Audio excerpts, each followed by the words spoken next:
Diqqat qiling, O'zbekistonda 2 kundan buyon pastlayotgan narx-navo yana ko'tarildi.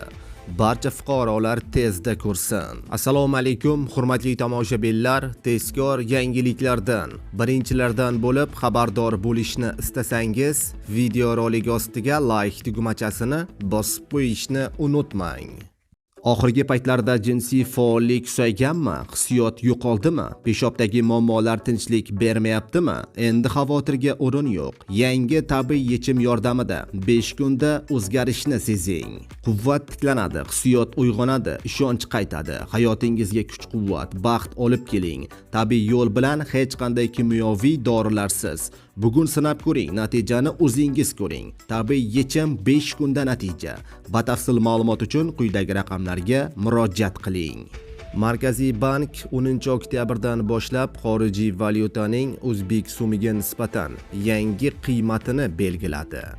Unga ko'ra, rubl kursi 1,18 so'mga ko'tarilib, 149,19 so'mni tashkil etdi.